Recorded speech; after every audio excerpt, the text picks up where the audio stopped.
Welcome back to Zoom. నీట్ కి 1957లో మాస్కోలో చనిపోయిన ఒక వీధి కుక్కకి ఏంటి సంబంధం? 4 నిమిషాలు ఇవ్వండి, ఆ సంబంధం ఏంటనేది నేను చెప్పరు, మీరే చెప్పేస్తారు. 1957లో మాస్కోలో ఒక వీధి కుక్క ఉండేది. దానికి పేరు లేదు, ఇల్లు లేదు, ఓనర్ కూడా లేడు. అది పాపం చలిలో తిరుగుతూ ఫుడ్ కోసం వెతుకుతూ ఏదోలా సర్వైవ్ అవుతూ ఉండేది. మాస్కో చలంటే మామూలు చలి కాదు, మనం ఇమాజిన్ కూడా చేయలేం. సో ఆ కుక్కకి ఒక రోజు కొంతమంది మనుషులు కనబడ్డారు. వీళ్ళు మామూలు మనుషులు కాదు, సైంటిస్ట్. వాళ్ళు ఆ కుక్కని తీసుకెళ్లారు, దానికి స్నానం చేయించారు, ఫుడ్ పెట్టారు, పైగా ఒక పేరు కూడా పెట్టారు. రోజు డాక్టర్స్ వచ్చి ఆ కుక్కని చెక్ చేసేవాళ్ళు. రోజు టైం కి ఫుడ్ అలాగే ఒక వామ్ ప్లేస్ ని కూడా ఇచ్చారు. ఇప్పుడు ఒకసారి ఆ కుక్క వైపు నుంచి ఆలోచించండి. ఎప్పుడు తిండి దొరుకుతుందో తెలియని ఒక లైఫ్ నుంచి రోజు ఫుడ్ పెట్టేవాళ్ళు, రోజు చూసుకునే వాళ్ళు, ప్రేమ చూపించే వాళ్ళు దొరికారు. సో అది వాళ్ళని నమ్మింది. వాళ్ళు చెప్పినట్టు వినేది, వాళ్ళు ఎక్కడికి తీసుకెళ్తే అక్కడికి వెళ్లేది, వాళ్ళు చేసేవన్నీ తట్టుకునేది. అప్పుడు ట్రైనింగ్ స్టార్ట్ అయింది. ఆ కుక్కని చిన్న చిన్న కేజెస్ లో పెట్టారు, సెంట్రిఫ్యూజ్ లాంటి మెషిన్స్ లో పెట్టి తిప్పారు, నాయిస్ వచ్చే మెషిన్స్ పెట్టారు. ఈ టెస్ట్ లో దాని హార్ట్ బీట్ డబుల్ అయ్యేది.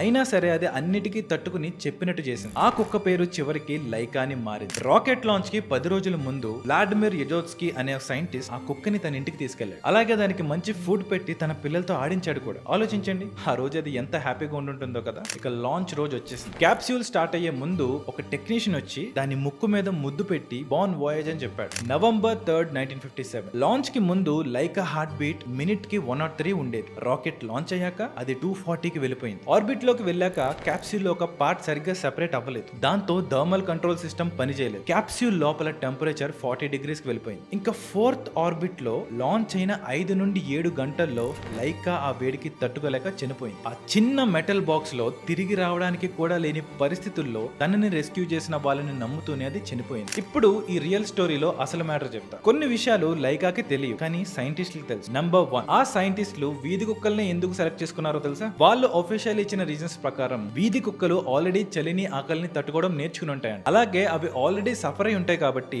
అవి వీళ్ళు పెట్టే టెస్ట్లకి తట్టుకోగలవు. ఈ రీజన్స్ తో వీళ్ళు లైకాని సెలెక్ట్ చేసుకున్నారు. ఇక్కడ దాని కష్టమే దాని క్వాలిఫికేషన్. నెంబర్ 2, ఆ యజోట్స్కీ ఈ లైకాని లాంచ్ కు ముందు పిల్లలతో ఆడించడానికి ఇంటికి తీసుకెళ్లాడని చెప్పాను కదా. ఆయన తన బుక్ లో ఆ రోజు గురించి ఏం రాసుకున్నాడో తెలుసా? Laika was quite and charming. I wanted to do something nice for her. She had so little time left to live. ఆయనకి తెలుసు ఆ కుక్క చనిపోతుందని చెప్పి ఆయనకి ముందే తెలుసు. ఆయన లవ్ నిజం, ఆయన పెయిన్ కూడా నిజమే. బట్ అయినా సరే ఆయన దాన్ని పంపించాడు. ఈ ఒక్క పాయింట్ గుర్తుపెట్టుకోండి. ఇతనుకున్న మంచితనం అబద్ధం కాదు, కానీ ఆ మంచితనం ఆ కుక్కనైతే కాపాడలేదు. ఇక ఆ లాంచ్ కి ముందే లైకా ముక్కు మీద కిస్ చేసి పంపించిన టెక్నీషియన్ విషయానికి వద్దాం. ఆ టెక్నీషియన్ కూడా ఒక ఫుల్ సెంటెన్స్ ఇచ్చాడు, అదేంటో ఒకసారి చూడండి. We kissed her nose and wished her bon voyage, knowing that she would not survive the flight. Laika space లోకి వెళ్ళిన ఆ క్యాప్సూల్ ఏదైతే ఉందో అది తిరిగి రావడానికి డిజైన్ చేయబడలేదు. అది బయలుదేరిన రోజు నుంచే అది చనిపోతుందని అక్కడ ఉన్న అందరికీ తెలుసు, లైకాకి తప్ప. నెంబర్ 3, ఇప్పుడు క్వశ్చన్. ఇంత అర్జెంట్ గా ఒక కుక్కని స్పేస్ కి ఎందుకు పంపించారు? నిజంగా సైన్స్ కి అంత అవసరం వచ్చిందా? నో. దీనికి రీజన్ ఒక మనిషి, నికితా కురుషేవ్. ఆయన అప్పటి సోవియట్ యూనియన్ కి లీడర్. అంటే ఆ దేశం మొత్తం ఆయన చేతిలోనే ఉండేది. ఇక్కడ కొంచెం బ్యాక్గ్రౌండ్ చెప్పాలి. ఆ రోజుల్లో అమెరికాకి సోవియట్ యూనియన్ కి మధ్య ఒక పెద్ద పోటీ నడుస్తుండేది, స్పేస్ లోకి ఎవరు ముందు వెళ్ళాలి అని. దాన్నే స్పేస్ రేస్ అని అంట. 1957 అక్టోబర్ లో సోవియట్ యూనియన్ ప్రపంచంలో మొదటి శాటిలైట్ స్పుట్నిక్ 1 ని పంపించింది. ప్రపంచం మొత్తం షాక్ అయింది. ఇప్పుడు కురుషేవ్ కి ఇంకో పెద్ద షో కావాలి. ఎందుకు? వాళ్ళ దేశంలో November 7th ఒక పెద్ద నేషనల్ డే ఉంది. వాళ్ళ రెవల్యూషన్ కి ఆ రోజుకి 40 years అవుతున్నాయి. సో ఆ రోజుకి ప్రపంచానికి ఇంకో పెద్ద విషయం చూపించాలి అని ఆయన తాపత్రయపడ్డాడు. ఇప్పుడు డేట్స్ చూడండి, ఇది ఇంపార్టెంట్. ఈ కొత్త రాకెట్ ని పంపించాలి అనే డెసిషన్ తీసుకుంది October 10th, లాంచ్ చేసింది November 3rd. అంటే సైంటిస్టులకి 4 వారాలు మాత్రమే టైం ఇచ్చారు. 4 వారాల్లో ఏం బిల్డ్ చేయాలి? ఒక రాకెట్, ఒక capsule, oxygen system, food system, temperature control system. అంటే ఒక ప్రాణిని స్పేస్ లోకి పంపించే వ్యవస్థ మొత్తం. రికార్డ్స్ ప్రకారం చాలా పార్ట్స్ ని సరిగ్గా డిజైన్ కూడా చేయకుండా రఫ్ డ్రాయింగ్స్ మీద కట్టారు. ఆ తొందర వల్లనే టెంపరేచర్ కంట్రోల్ సిస్టమ్ ని సరిగ్గా చేయలేకపోయారు. అండ్ ఆ సిస్టమ్ ఫెయిల్ అయింది, క్యాప్సూల్ వేడెక్కిపోయింది, లైకా చనిపోయింది. తర్వాత ఆ సైంటిస్టే చెప్పాడు, ఇంత తక్కువ టైంలో ఆ సిస్టమ్ ని సరిగ్గా చేయడం ప్రాక్టికల్లీ ఇంపాసిబుల్ అని. ఇప్పుడు అర్థమవుతుందా? ఆ కుక్క చనిపోయింది సైన్స్ ఫెయిల్ అయ్యే కాదు, ఆ లాంచ్ డేట్ ని సైన్స్ డిసైడ్ చేయలేదు, ఒక నేషనల్ డే డిసైడ్ చేసింది. అంటే అది చచ్చిపోయింది ఒక క్యాలెండర్ లో ఉన్న డేట్ కోసం. ఇక్కడ ఇంకో షాకింగ్ ఫ్యాక్ట్ ఏంటో తెలుసా? ఆ కుక్క చనిపోయిన విషయాన్ని వాళ్ళప్పుడు బయటికి రానివ్వలేదు. ఇన్ఫాక్ట్ అది చనిపోయిందని ప్రపంచానికి తెలిసింది 45 ఏళ్ల తర్వాత. దానికి స్టాట్యూ పెట్టింది 55 ఏళ్ల తర్వాత. ఎలాంటి తప్పు చేయకపోయినా ఇక్కడ విక్టిమ్ లైకా. చెప్పండి, ఇప్పుడు లైకా తప్పు చేసిందా? నో. అది పాపం వాళ్ళు చెప్పినవన్నీ చేసింది అని వాళ్ళని ఎక్కువగా నమ్మింది. అది కరెక్ట్ గానే ఉంది, అయినా కూడా అదే చనిపోయింది. ఈ రోజు నేను కేవలం ఈ ఒక్క కుక్క గురించి మాత్రమే మాట్లాడడానికి రాలేదు. ఇన్ఫాక్ట్ 22 లక్షల మంది పిల్లల గురించి గురించి కూడా మాట్లాడడానికి వచ్చాను. స్టార్టింగ్ లో నేను ఒక మాట అన్నా కదా, ఆ లైకా స్టోరీతో ఈ పిల్లలకి ఉన్న సంబంధం నేను చెప్పను, మీరే చెప్తారు అని. అండ్ అదేంటో మీకు ఈ పాటికి అర్థమై ఉండొచ్చు. అండ్ ఇప్పుడు అది నేను కూడా చెప్తాను. నా దృష్టిలో ఈ సీజేపీ ప్రొటెస్ట్ కూడా ఆ లైకా ఎక్కిన క్యాప్సూల్ లాంటిదే. బయట నుండి చూస్తే అది చాలా పెద్ద విషయం, అది అందరికీ మంచి చేస్తుంది అండ్ ఎక్కడికో తీసుకెళ్లిపోతుంది అనిపిస్తుంది. అండ్ దాని లోపల ఎక్కిన స్టూడెంట్స్ కూడా అది అనిపించుంటుంది.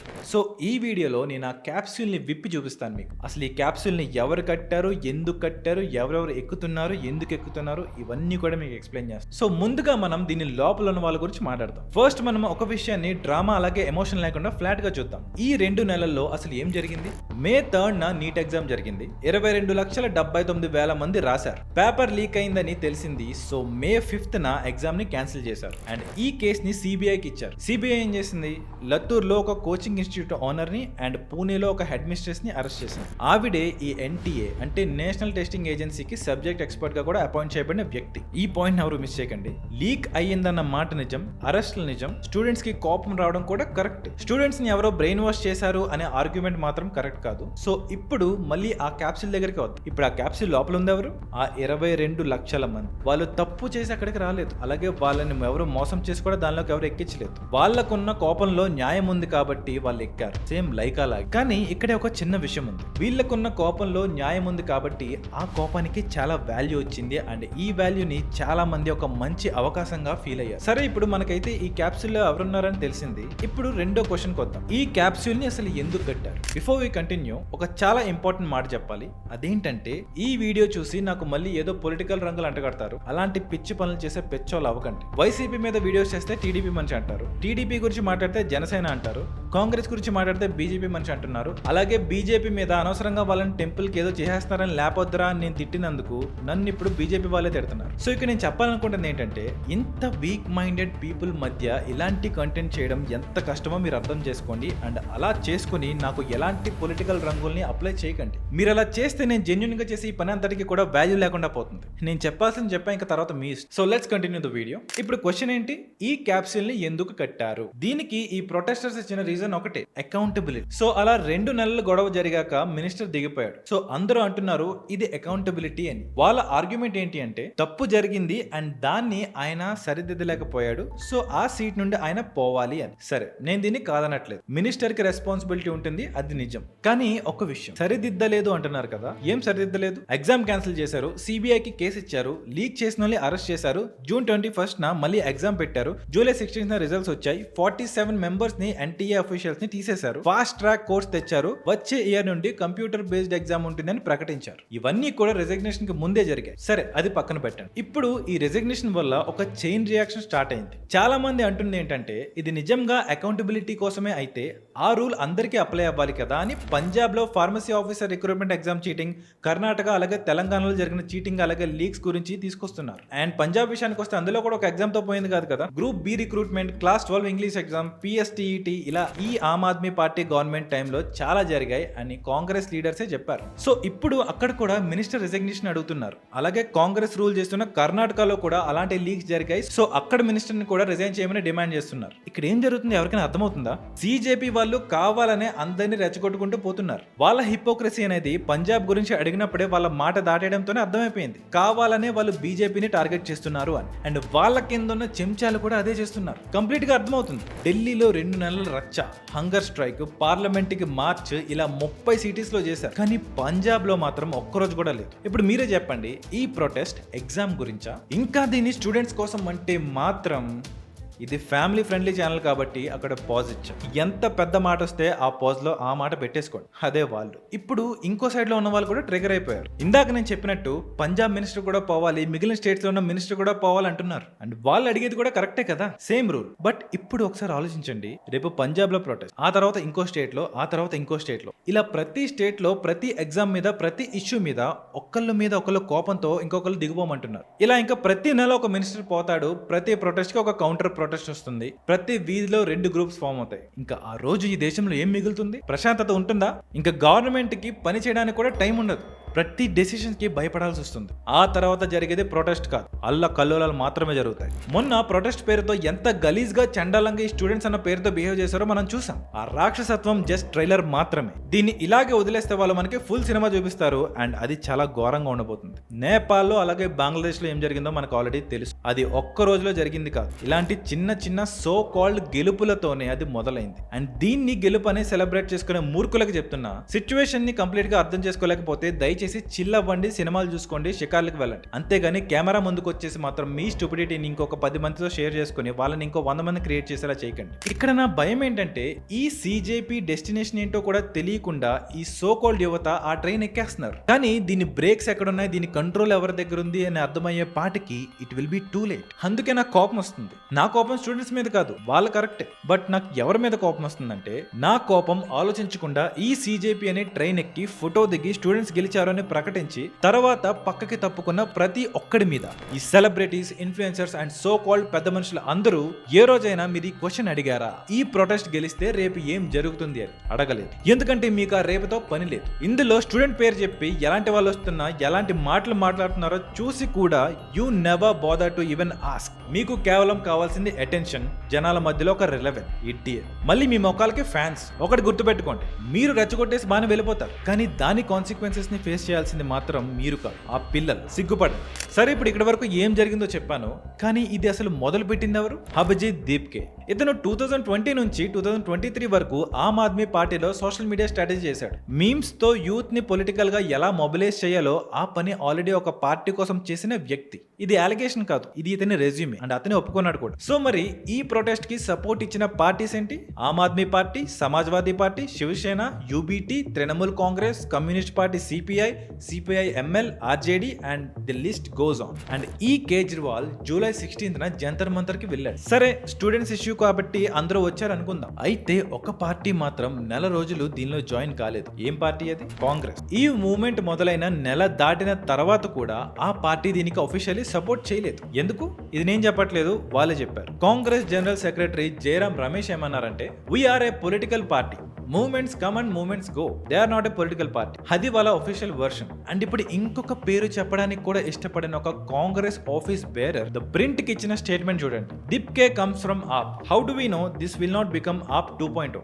ఆప్ 2.0 ఇది నేనన్నమాట కాదు, మోడీ అన్నమాట కాదు, బీజేపీ అన్నమాట అస్సలు కాదు, ఇది కాంగ్రెస్ అన్నమాట. సో మనకు వచ్చిన అనుమానమే కాంగ్రెస్ కూడా వచ్చింది. కానీ అప్పుడు నేను అదే మాట చెప్తే నా మీద బీజేపీ మనిషి అని స్టాంప్ వేశారు. మరి కాంగ్రెస్ మీద మీరు ఏం స్టాంప్ వేస్తారు? ఆ అనుమానానికి రీజన్ ఏంటనేది అనలిస్ట్ రషీద్ కిడ్వాయ్ గారు చెప్పారు. అన్నా హజారే మూవ్మెంట్ గుర్తుంది కదా, ఇది పొలిటికల్ మూవ్మెంట్ కాదు, ఇది జనాల మూవ్మెంట్ అని చెప్పి అందరూ అన్నారు. బట్ లాస్ట్ కి ఏమైంది? ఆ మూవ్మెంట్ నుంచి పుట్టిన పార్టీయే ఆమ్ ఆద్మీ పార్టీ. ఇప్పుడు అది చెయ్యిని రచ్చలేదు. సో ఇప్పుడు జరుగుతున్న ఈ గేమ్ ఏదైతే ఉందో అది ఈ ఇండియాలో ఆల్రెడీ ముందే ఆడేశారు. అండ్ ఆ రిజల్ట్ ఏంటో ఇప్పుడు మనకు అందరికీ తెలుసు. మరి చివరికి ఇప్పుడు జరిగిన ప్రొటెస్ట్ లో ఏమైంది? జూలై 20న పార్లమెంట్ కి మార్చ్ జరిగింది, పోలీస్ యాక్షన్ తీసుకున్నారు, దేశమంతా ఇదే న్యూస్ అయింది. ఇక ఇప్పుడు జూలై 21న కాంగ్రెస్ కూడా పబ్లిక్ గా సపోర్ట్ ప్రకటించింది. ఆ తర్వాత రాహుల్ గాంధీ గారు స్వయంగా జంతర్ మంతర్ కి వెళ్లారు. అక్కడ ప్రెస్ కాన్ఫరెన్స్ పెట్టి ప్రధాన్ కరప్ట్ అండ్ ఇన్కాంపిటెంట్ అని ఆయన తీసేయడమే అనేది నాన్ నెగోషియబుల్ అని అన్నారు. నెల రోజులు వీళ్ళు పొలిటికల్ పార్టీ కాదు, మేము రాము అని లోపలుండి అది ఆప్ 2.0 అవుతుందేమని కూడా అనుమానపడ్డ వ్యక్తులు ఆ మూవ్మెంట్ గెలుస్తుంది అని తెలిసిన నెక్స్ట్ సెకండ్ ఆ స్టేజ్ మీద ప్రత్యక్షం అయిపోయారు. ఇక్కడ ఎవడి లాభం వాడు చూసుకుంటున్నాడు. అంటే ఈ కుట్రలో రిస్క్ అంతా వేరే వాళ్ళు తీసుకుంటున్నారు. పాపం ఇవేమీ తెలియక స్టూడెంట్స్ దెబ్బలు తింటున్నారు. హంగర్ స్ట్రైక్ ఏమో వాంగ్చూక్ చేశాడు. గెలుపు కన్ఫర్మ్ అయ్యాక ఇందులోకి కాంగ్రెస్ వచ్చేసింది. అసలు ఈ ప్రొటెస్ట్ మొదలైంది ఎందుకు? ఒక పేపర్ లీక్, ఒక ఎగ్జామ్, 22 లక్షల మంది పిల్లలు. సరే, మరి ఇప్పుడు ఆ ప్రొటెస్ట్ లో ఏమేమి వినిపించాయో చూడండి. So I don't think so ki anybody wanted to bring Bhagwan Ram Mandir or whatever the fuck is. ఒక ఆవిడ రామ్ మందిర్ గురించి, శ్రీరాముడు గురించి ఇంత దారుణంగా మాట్లాడేసింది. ఇంకా ఈ సిపిఐ వాళ్ళు, ఏఐఎస్ఏ వాళ్ళు కొంతమంది యాంటీ హిందూ స్లోగన్స్ చేశారు అండ్ ఇంకొంతమంది ఆజాదీ స్లోగన్స్ ఇచ్చారు. బీజేపీ సే ఆజాదీ, మోడీ సే ఆజాదీ, హమ్ లేకే రహేంగే ఆజాదీ అని చెప్పి జాతీయ జెండాని కూడా సరిగ్గా చూసుకోకుండా ఇలాంటి వీడియోస్ అన్ని కూడా సర్క్యులేట్ అవుతూ వచ్చాయి, మీరు చూసే ఉంటారు. ఉమర్ ఖాలిద్ అనే సెపరేటిస్ట్ ఐడియాలజీ ఉన్న వ్యక్తిని కూడా రిలీజ్ చేయమని అడుగుతున్నారు. కాశ్మీర్ మనది కాదు అన్న వాళ్ళతో కూర్చుంటున్నారు. చాలా చెత్త జరుగుతూ వస్తుంది. ఇలాగే ఇంకా చాలా మంది ఎందుకు వస్తున్నారో తెలియకుండా వచ్చేస్తున్నారు. అండ్ ఈ సో కాల్డ్ ఇన్ఫ్లుయెన్సర్స్ అంతా కూడా ఇండైరెక్ట్ గా అటాక్ చేస్తున్నారు ఓన్లీ మన సనాతన ధర్మం మీద. ఇప్పుడు నా క్వశ్చన్ ఒకటే, పేపర్ లీక్ కి రామ మందిరానికి సంబంధం ఏంటి? ఎగ్జామ్స్ లో పేపర్ లీక్ అయితే ఆజాదీ ఎందుకు అడుగుతున్నారు? ఒక పిల్లోడి ఇయర్ పోయిందని ప్రొటెస్ట్ చేస్తే అక్కడ శ్రీరాముడు పేరు ఎందుకు తీసుకొస్తున్నారు? ఇప్పుడు ఇంకో క్లిప్ చూపిస్తా. ఆ ప్రొటెస్ట్ లో ఒక వ్యక్తి దీన్ని నేపాల్ లా మార్చేస్తామని అంటున్నాడు. संसद भवन उखाड़ दिया जाएगा, संसद भवन उखाड़ दिया जाएगा और इस्तीफा नहीं मिला तो उखाड़ दिया जाएगा, सब उखाड़ दिया जाएगा, सब कर दिया जाएगा, नेपाल बना दिया जाएगा, नेपाल नेपाल नेपाल नेपाल बनेगा. నేపాల్లో ఏం జరిగిందో మనకు ఆల్రెడీ తెలుసు. ఆ మాట ఒక ఎగ్జామ్ ప్రొటెస్ట్ లో ఎందుకు వచ్చింది?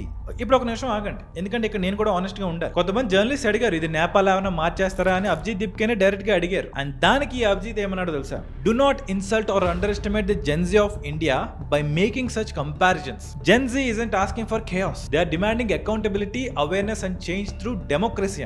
అంటే నేపాల్ తో కంపేర్ చేయకండి, మన జెన్జీకి గొడవలు వద్దు, వాళ్ళు డెమోక్రసీలోనే చేంజ్ కావాలనుకుంటున్నారు అంటున్నాడు. బట్ ఇక్కడ జరిగేదంతా చూస్తే స్టేజ్ మీద లీడర్ ఒకటి చెప్తున్నాడు, ఆ స్టేజ్ కింద ఉన్న మనుషులు ఇంకోటి చేస్తున్నారు. ఇప్పుడు ఈ రెండిట్లో ఏది కన్సిడర్ చేయాలి? సో ఇక్కడ మనకి రెండు ఆప్షన్స్ మాత్రమే ఉన్నాయి. ఒకటి, ఆయనకి తన క్రౌడ్ మీద కంట్రోల్ లేదు, సో మరి ఆ క్రౌడ్ ని కంట్రోల్ చేస్తుంది ఎవరు? ఇది ఫస్ట్. ఇక రెండోది, ఆ మాటలు కేవలం కెమెరా కోసం మాత్రమే చెప్పేసి చేయాల్సినవన్నీ చేసుకుంటూ పోతున్నారు. ఈ రెండిట్లో ఏది అనేది మాత్రం మీరే డిసైడ్ చేయాలి. అండ్ అదేంటో నాకు ఖచ్చితంగా కామెంట్ చేయండి. ఇక్కడ ఇంకొక షాకింగ్ థింగ్ ఏంటంటే, ఈ టైంలో చాలా ఫేక్ వీడియో సర్క్యులేట్ అయ్యాయి. లాఠీ చార్జ్ లో ఎవరో చనిపోయారని చెప్పి AI తో చేసిన విజువల్స్ ని సర్క్యులేట్ చేయడం, రాని సెలబ్రిటీస్ కూడా వచ్చినట్టు క్రియేట్ చేశారు. అలాగే చాలా మంది ఇన్ఫ్లుయెన్సర్స్ అన్న పేరుతో అభిజిత్ దీప్కేని డిటైన్ చేశారు పోలీసులు అని చెప్పి, మొత్తం ఈ ప్రొటెస్ట్ లో ఇంకా మీరు ఎన్ని ఇమాజిన్ చేసుకోగలిగితే అన్ని ఫేక్ న్యూస్ వీడియో సర్క్యులేట్ చేసి జనాల్ని అగ్రివేట్ అయ్యేలా చూశారు, ముఖ్యంగా స్టూడెంట్స్. అండ్ ఈ ఫేక్ న్యూస్ ని యాంప్లిఫై చేయడానికి నిజంగానే క్రియేటర్స్ కి డబ్బులు ఇచ్చారు. చాలా మంది దీన్ని మెయిల్స్ తో సహా చూపించి బయట పెట్టారు. బట్ వాళ్ళు దానికి కూడా సిగ్గు లేకుండా మళ్ళీ డిఫెండ్ చేసుకుంటారు అనుకోండి, అది వేరే విషయం. బట్ చూసే వాళ్ళంత అమాయకులు కాదని అనుకుంటున్నాను. సో ఇలా చల్లారిపోయే కోపాన్ని ఖచ్చితంగా మళ్ళీ లేపి కూర్చోబెట్టారు పిల్లల్ని. అండ్ ఇంకో పక్క దీనికి సపోర్ట్ చేసే క్రియేటర్స్ అందరూ కావాలని నార్మల్ గా ఉన్న క్రియేటర్స్ దగ్గరికి వెళ్ళి మీరు దీని గురించి ఎందుకు మాట్లాడట్లేదు అని చెప్పి వాళ్ళని రెచ్చగొట్టి అవసరమైతే హ్యూమిలియేట్ చేసి, బట్ మళ్ళీ దానికి రెస్పాండ్ అవుతూ వీడియో చేస్తే మళ్ళీ దానికి హ్యూమిలియేట్ చేస్తూ ఇలా చిల్లర ఎదవల్లాగా బిహేవ్ చేస్తూ వచ్చారు మొత్తం సోషల్ మీడియాలో, మీరు చూసే ఉంటారు. So it is very clear, it is a trap. And వీళ్ళు చేయగలిగినంత చేశారు. అండ్ మొత్తానికి ఎడ్యుకేషనల్ మినిస్టర్ అయితే దింపేశారు. సో లాజిక్ ప్రకారం అయితే మరి మ్యాటర్ అంతా అయిపోవాలి కదా, మరి ఆగిందా? రెసిగ్నేషన్ న్యూస్ వచ్చిన కొన్ని గంటలకే దీప్కే ఏమన్నాడో తెలుసా? డెమోక్రసీ హ్యాస్ ట్రయంఫ్డ్, అలాగే remember do not mess with cockroaches.